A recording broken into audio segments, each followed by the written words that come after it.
नवरात्रि व्रत की कथा माँ दुर्गा को प्रसन्न करने के लिए 9 दिन जरूर करें इस कथा का पाठ। नवरात्र के दिन माँ दुर्गा की उपासना की जाती है। श्रीमद् देवी भागवत पुराण के अनुसार नवरात्र के 9 दिन जो व्यक्ति विधि विधान माँ दुर्गा के अलग अलग स्वरूपों की उपासना करता है, उसकी सारी इच्छाएं पूरी हो जाती है। लेकिन नवरात्र के इन पवित्र 9 दिनों तक माँ दुर्गा के अलग अलग स्वरूपों की कृपा पाने के लिए और मनोरथ पूर्ण करने के लिए पुराण में वर्णित इस कथा का पाठ करना चाहिए। यहाँ पढ़े नवरात्रि व्रत की संपूर्ण व्रत कथा। कथा शुरू करने से पहले दोस्तों, यदि आप चैनल पर पहली बार आए हो तो वीडियो को लाइक और चैनल को सब्सक्राइब करना ना भूले और कमेंट में जय माता दी जरूर लिखे। बृहस्पति जी बोले, हे ब्रह्मा जी, आप बहुत ही बुद्धिमान, चारों वेद और सर्वशास्त्र को जानने वालों में सबसे श्रेष्ठ हो। हे भगवान, कृपा कर ये बताएं कि चैत्र, अश्विन, माघ और आषाढ़ मास के शुक्ल पक्ष में नवरात्र का व्रत क्यों किया जाता है।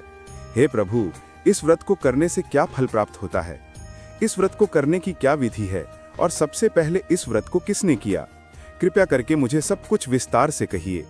बृहस्पति जी का ऐसा प्रश्न सुनकर ब्रह्मा जी कहने लगे, हे बृहस्पति, प्राणियों का हित करने की इच्छा से तुमने बहुत ही अच्छा प्रश्न किया है। तो सुनो, जो मनुष्य मनोरथ पूर्ण करने वाली दुर्गा, महादेवी, सूर्य और नारायण को ध्यान करते हैं, वे मनुष्य धन्य हैं। यह नवरात्र व्रत सभी मनोकामनाओं को पूर्ण करने वाला है। इसके करने से संतान चाहने वाले को संतान सुख, धन चाहने वाले को धन, विद्या चाहने वाले को विद्या और सुख चाहने वाले को सुख मिल सकता है। इस व्रत को करने से रोगी मनुष्य का रोग दूर हो जाता है और कारागार में पड़ा हुआ मनुष्य बंधन से छूट जाता है। मनुष्य की तमाम विपत्तियां दूर हो जाती हैं और उसके घर में संपूर्ण संपत्तियां आकर उपस्थित हो जाती हैं। काकबंध्या के इस व्रत के करने से संतान हो जाता है। समस्त पापों को दूर करने वाले इस व्रत के करने से ऐसा कौन सा मनोरथ है जो सिद्ध नहीं हो सकता। ब्रह्मा जी आगे बताते हैं कि यदि व्रत करने वाला मनुष्य सारे दिन का उपवास ना कर सके तो एक समय भोजन करे और उस दिन अपने बांधवों सहित नवरात्र व्रत की कथा श्रवण करे। हे बृहस्पति, जिसने पहले इस महाव्रत को किया है उसका पवित्र इतिहास मैं तुम्हें सुनाता हूँ। ब्रह्मा जी बोले, तुम सावधान होकर सुनो। इस प्रकार ब्रह्मा जी के वचन सुनकर बृहस्पति जी बोले, हे प्रभु, मनुष्यों को कल्याण करने वाले इस व्रत के इतिहास को मेरे लिए कहा मैं सावधान होकर सुन रहा हूँ। आपकी शरण आए हुए मुझ पर कृपा करो। ब्रह्मा जी बोले, पीठत नाम के नगर में एक अनाथ नाम का ब्राह्मण रहता था। वह भगवती दुर्गा का भक्त था। उसके संपूर्ण सद्गुणों से युक्त मानो ब्रह्मा की सबसे पहली रचना हो ऐसी यथार्थ नाम वाली सुमति नाम की एक अत्यंत सुंदर कन्या पैदा हुई। वह कन्या सुमति अपने घर के बालकपन में अपनी सहेलियों के साथ क्रीड़ा करती हुई इस प्रकार बढ़ने लगी जैसे शुक्ल पक्ष में चंद्रमा की कला बढ़ती है। उसका पिता प्रतिदिन दुर्गा की पूजा और होम किया करता था। उस समय वह भी नियम से वहां उपस्थित होती थी। एक दिन वह सुमति अपनी सखियों के साथ खेलने लग गई और भगवती के पूजन में उपस्थित नहीं हुई। उसके पिता को पुत्री की ऐसी असावधानी देखकर क्रोध आया और पुत्री से कहने लगा कि हे दुष्ट पुत्री, आज प्रभात से तुमने भगवती का पूजन नहीं किया, इस कारण मैं किसी कुष्टी और जय माता दी दरिद्र मनुष्य के साथ तेरा विवाह करूंगा। इस प्रकार कुपित पिता के वचन सुनकर सुमति को बड़ा दुख हुआ और पिता से कहने लगी कि हे पिताजी, मैं आपकी कन्या हूँ, मैं आपके सब तरह से अधीन हूँ। जैसी आपकी इच्छा हो मेरा विवाह कर सकते हो। होगा वही जो मेरे भाग्य में लिखा है। मेरा तो इस पर पूर्ण विश्वास है। व्यक्ति न जाने कितने मनोरथों को लेकर चिंतन करता है, पर होता वही है जो भाग्य में विधाता ने लिखा है। जो जैसा करता है उसको फल भी उस कर्म के अनुसार ही मिलता है, क्योंकि कर्म करना मनुष्य के अधीन है पर फल देना के अधीन है। जैसे अग्नि में पड़े हुए तृण उसको अधिक प्रदीप्त कर देते हैं, उसी तरह अपनी कन्या के ऐसे निर्भयता से कहे हुए वचन सुनकर उस ब्राह्मण को बहुत ही ज्यादा क्रोध आया।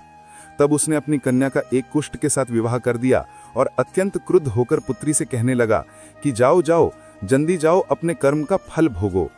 देखे केवल भाग्य भरोसे पर रहकर तू क्या करती है। इस प्रकार से कहे हुए पिता के कटु वचनों को सुनकर सुमति बहुत दुखी हुई और अपने मन में विचार करने लगी कि अहो, मेरा बड़ा दुर्भाग्य है जिससे मुझे ऐसा पति मिला। इस तरह अपने दुख का विचार करती हुई वह अपने पति के साथ वन चली गई और भयानक वन में कुशायुक्त उस स्थान पर उन्होंने वह रात बड़े कष्ट से व्यतीत की। उस गरीब बालिका की ऐसी दशा देखकर भगवती पूर्व पुण्य के प्रभाव से प्रकट होकर सुमति से कहने लगी कि हे ब्राह्मणी, मैं तुम पर प्रसन्न हूँ, तुम जो चाहो वरदान मांग सकती हो। मैं प्रसन्न होने पर मनोवांछित फल देने वाली हूँ। इस प्रकार भगवती दुर्गा का वचन सुनकर ब्राह्मणी कहने लगी कि आप कौन हैं जो मुझ पर प्रसन्न हुई? ये सब मेरे लिए कहा और अपनी कृपा दृष्टि से मुझ दासी को कृतार्थ करो। ऐसा ब्राह्मणी का वचन सुनकर देवी कहने लगी कि मैं आदि शक्ति हूँ और मैं ही ब्रह्मा, विद्या और सरस्वती हूँ। मैं प्रसन्न होने पर प्राणियों को दुख दूर कर उसको सुख प्रदान करती हूँ। हे ब्राह्मणी, मैं तुम पर तेरे पूर्व जन्म के पुण्य के प्रभाव से प्रसन्न हूँ। तुम्हारे पूर्व जन्म का पूरा वृत्तांत सुनाती हूँ, सुनो। तो पूर्व जन्म में निषाद की यानी भील की स्त्री थी और अति पतिव्रता थी। एक दिन तेरे पति निषाद ने चोरी की। चोरी करने के कारण तुम दोनों को सिपाहियों ने पकड़ लिया और ले जाकर जेल खाने में कैद कर दिया। उन लोगों ने तेरे को और तेरे पति को भोजन भी नहीं दिया। इस प्रकार नवरात्रि के दिनों में तुमने ना तो कुछ खाया ना जल ही पिया, इसलिए 9 दिन तक नवरात्रि का व्रत हो गया। हे ब्राह्मणी, उन दिनों में जो व्रत हुआ उस व्रत के प्रभाव से प्रसन्न होकर मैं तुम्हें मनोवांछित वस्तु दे रही हूँ। तुम्हारी जो इच्छा हो सो मांगो। इस प्रकार दुर्गा के कहे वचन सुनकर ब्राह्मणी बोली कि अगर आप मुझ पर प्रसन्न हैं तो हे दुर्गे, आपको प्रणाम करती हूँ। कृपा करके मेरे पति के कोढ़ को दूर करो। देवी कहने लगी कि उन दिनों में जो तुमने व्रत किया था उस व्रत के एक दिन का पुण्य अपने पति का कोढ़ दूर होने के लिए अर्पण करो। मेरे प्रभाव से तेरा पति कोढ़ से रहित और सोने के समान शरीर वाला हो जाएगा। ब्रह्मा जी बोले। इस प्रकार देवी का वचन सुनकर वह ब्राह्मणी बहुत प्रसन्न हुई और पति को निरोग करने की इच्छा से ठीक है ऐसे बोली।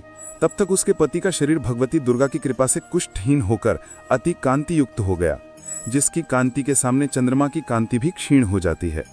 वह ब्राह्मणी पति की मनोहर देह को देखकर देवी को अति पराक्रमी वाली समझकर स्तुति करने लगी कि हे दुर्गे, आप दुर्गत को दूर करने वाली, पूरे जगत का संताप होने वाली, समस्त दुखों को दूर करने वाली, रोगी मनुष्य को निरोग करने वाली, प्रसन्न होने पर मनोवांछित वस्तु को देने वाली और दुष्ट मनुष्य का नाश करने वाली है। तुम ही सारे जगत की माता और पिता हो।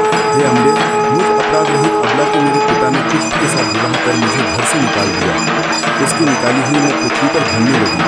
आपने ही मेरा इस आपत्ति रूपी समुद्र से उद्धार किया है। हे देवी, आपको प्रणाम करती हूँ, मुझ दीन की रक्षा करो। ब्रह्मा जी बोले कि हे बृहस्पति। इसी प्रकार उस सुमति ने मन से देवी की बहुत स्तुति की। उससे की हुई स्तुति सुनकर देवी को बहुत संतोष हुआ और ब्राह्मणी से कहने लगी कि हे ब्राह्मणी, तुम्हारे उदायल नाम का एक अति बुद्धिमान, धनवान, कीर्तिवान और जितेंद्रिय पुत्र शीघ्र ही होगा। ऐसा कहकर वह देवी उस ब्राह्मणी से फिर कहने लगी कि हे ब्राह्मणी, और जो कुछ तेरी इच्छा हो वही मनोवांछित वस्तु तुम मांग सकती हो। ऐसा भगवती दुर्गा का वचन सुनकर सुमति बोली कि हे भगवती दुर्गे, अगर आप मुझ पर प्रसन्न हैं तो कृपा करके मुझे नवरात्र विधि बताइए। हे दयावती, जिस विधि से नवरात्र व्रत करने से आप प्रसन्न होती हैं उस विधि और उसके फल को मेरे लिए विस्तार से वर्णन करें। ब्राह्मणी के वचन सुनकर मां दुर्गा ने मुस्कुराते हुए कहा, हे ब्राह्मणी, मैं तुम्हें वह नवरात्र व्रत विधि बताती हूँ जो समस्त पापों का नाश कर मोक्ष प्रदान करने वाली है। इस व्रत का महात्म्य इतना महान है कि इसे करने मात्र से जीवन के समस्त कष्ट दूर हो जाते हैं। मां ने आगे बताया, आश्विन मास के शुक्ल पक्ष की प्रतिपदा से 9 दिनों तक पूरे विधि विधान से व्रत करना चाहिए। यदि कोई पूरे दिन का व्रत ना कर पाए तो एक समय भोजन कर सकता है। विधि पूर्वक किसी विद्वान ब्राह्मण से परामर्श लेकर घट स्थापना करे, वाटिका बनाए और उसे प्रतिदिन जल दे। फिर महाकाली, महालक्ष्मी और महासरस्वती की प्रतिमाएं स्थापित कर नित्य पूजा अर्चना करे और पुष्पों से अर्घ्य अर्पित करे। उन्होंने अर्घ्य का महत्व समझाते हुए कहा, बीजौरा के फूल से रूप, जायफल से कीर्ति, दाख से कार्य सिद्धि, आंवले से सुख और केले से आभूषणों की प्राप्ति होती है। इसी प्रकार हवन में खांड, घी, गेहूं, शहद, जौ, तिल, नारियल और अन्य सामग्री अर्पित करनी चाहिए। गेहूं से लक्ष्मी, खीर और चंपा से धन, आंवले से यश, केले से पुत्र और कमल से राज सम्मान मिलता है। मां दुर्गा ने समझाया, व्रती को आचार्य को विनम्रता से प्रणाम कर दक्षिणा देनी चाहिए। इस व्रत को जो भी श्रद्धा से करता है उसके सभी मनोरथ पूरे होते हैं। इसमें तनिक भी संदेह नहीं है कि 9 दिनों में किया गया दान और पुण्य करोड़ों गुना फल देता है। इस व्रत को करने से अश्वमेध यज्ञ का फल प्राप्त होता है। इतना कहकर देवी अंतर्ध्यान हो गई। ब्रह्मा जी ने बृहस्पति से कहा, जो भी स्त्री या पुरुष इस व्रत को करता है उसे इस लोक में सुख और अंततः मोक्ष प्राप्त होता है। हे बृहस्पति, तुमने लोकहित के लिए इस व्रत के विषय में प्रश्न किया, इसलिए तुम धन्य हो। ब्रह्मा जी के वचनों को सुनकर बृहस्पति जी आनंद और कृतज्ञता से भर उठे और कहा कि हे प्रभु, आपने अमृत समान इस व्रत का महत्व सुनकर मुझे अनुग्रहित किया। वास्तव में यही भगवती शक्ति संपूर्ण जगत का पालन करने वाली है, जिसके प्रभाव को जान पाना कठिन है।